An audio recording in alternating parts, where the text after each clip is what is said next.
Teachers of Reddit, what is your "this student is so smart it's scary" story?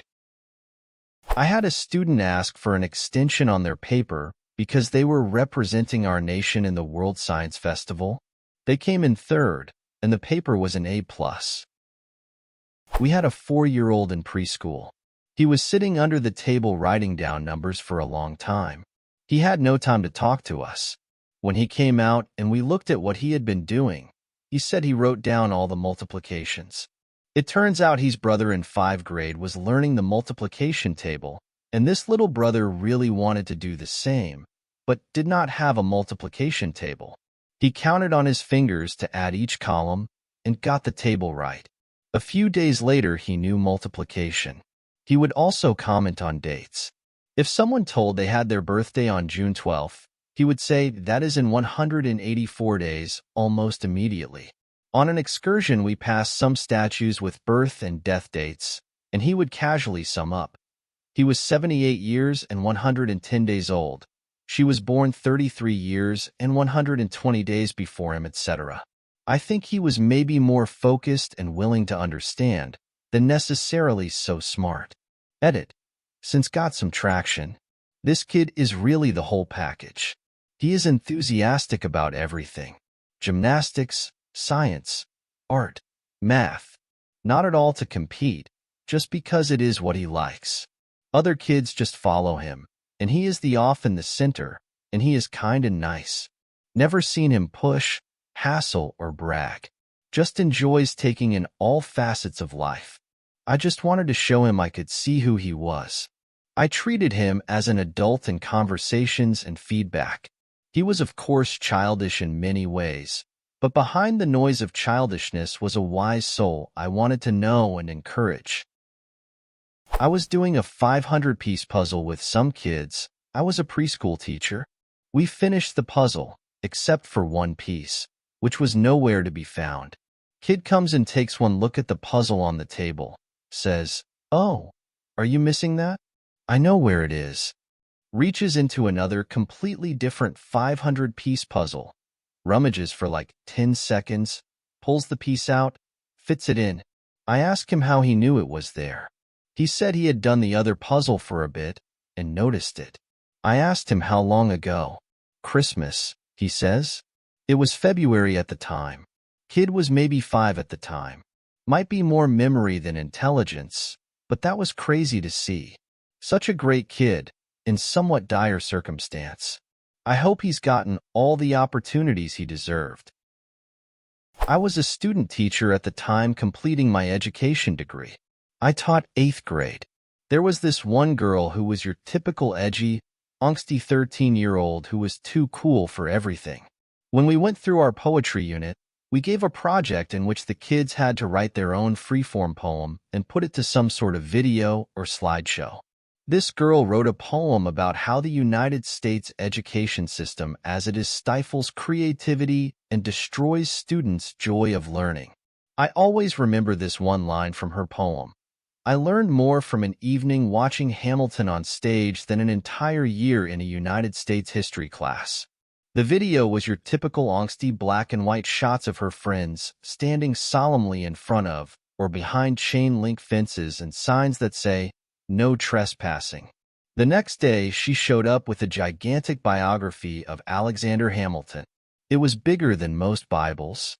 It only took her a week to read it. My mentor teacher hated her because she thought the student thought she was smarter than everyone else and was arrogant.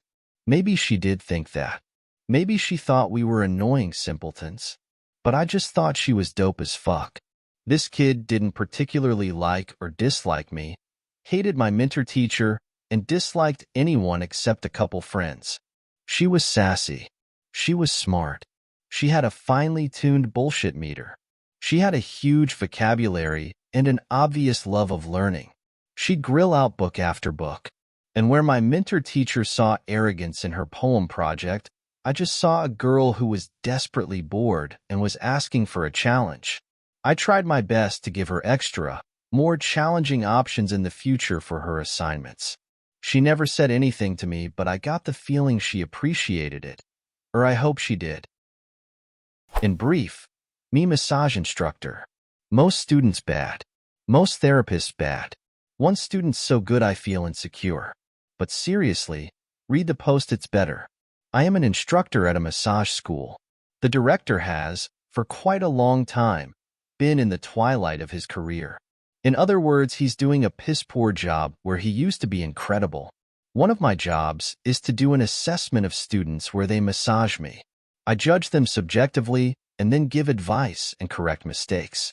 Most of the students need a ton of help after coming out of the director's class. People envy this part of the job, but really a bad massage is worse than bad sex. I've been bruised, had my leg hairs tied into knots from repeated circular motions, had my private areas bumped into accidentally, not in the fun way, or by someone desirable, been sweated on repeatedly by a nervous student, and often deal with ice-cold shaky hands due to very nervous students. Not fun. One lady gave an amazing massage while I failed several of her classmates, and these classes are not large. Her attention to detail was quite good, her pressure and flow were very nice, and her perceptiveness was on a much higher level than some green, poorly taught, unlicensed person. It is a bit hard to convey here the surprising quality of her work. Most people are robots. They'll do what they are taught and never learn to adapt mid-session. They treat the body as if it is a bunch of parts put together instead of a series of systems that affect and interact with each other. Look up a muscle chart and take note of how many things are named. So many muscles and so many tendons and ligaments. To understand how these things work together and give a massage that demonstrates that understanding is always impressive, regardless of experience level. This woman hadn't even done her internship yet. She was still 50-plus hand-on hours away from the state requirement to get her license. But the scope of her massage was very good. Therapists and students have to ask many times if the pressure is right. Think about that.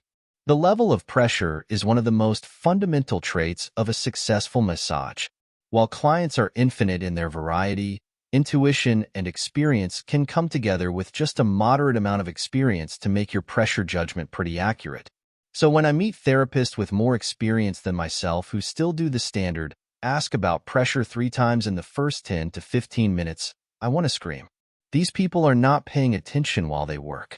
They aren't learning from their experience. They're just mechanically going through the motions till they get to clock out and go home. This woman had already had enough finesse to start medium and increases watching my reaction and, for the most part, level out at an appropriate pressure. Once in a while, you find someone who's got years of experience who's learned the finesse and intricacy I'm talking about. They usually started with a great education and natural talent. For those of you who get regular massages, you know the difference between a good one and a bad one. They can be doing remarkable similar motions with their hands/forearms/ etc., and yet the sensation and effect are miles apart. I regularly trade massages with other therapists.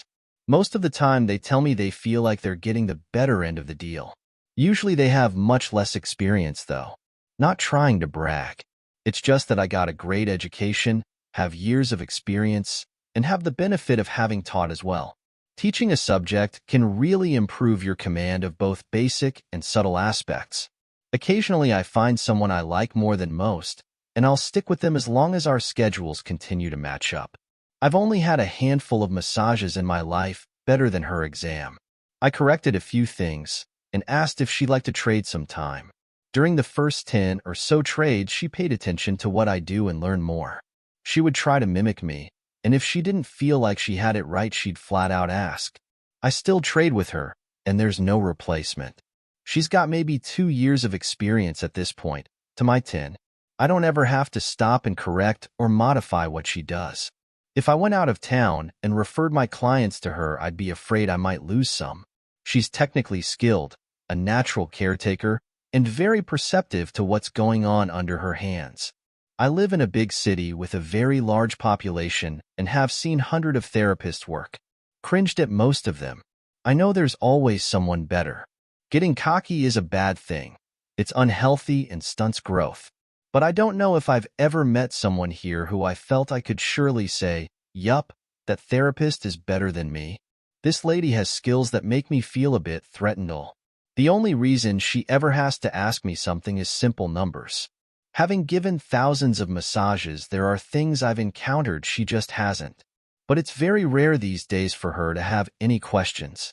Give it a few years, and I might need to start paying her instead of trading ha. I always try to express my gratitude for her work, and I hope she stumbles across this post so she really knows how good she is. Not a teacher, but I have two stories from the same kid. When they were doing the WW2 unit, they had the opportunity to either take the test or plan out a mainland invasion of Japan, assuming Japan didn't surrender after 2 bombs. Most kids took the test. Only 5 people in total have ever done the mainland invasion plan, and only 1 didn't fail and got a 100%.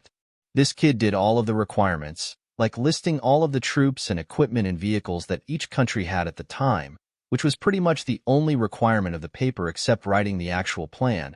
But then this kid wrote out a very detailed, roughly 20-page plan, invasion plan. It included, from my memory, a blockade, focused bombing on factories, psychological warfare, executing Japanese celebrities/politicians live on radio. The kid quoted The Art of War and had an extensive propaganda plan to make U.S. soldiers more eager to kill any Japanese person they saw. I guess it's a bit more terrifying than brilliant, but it sounds like a realistic view on how war works.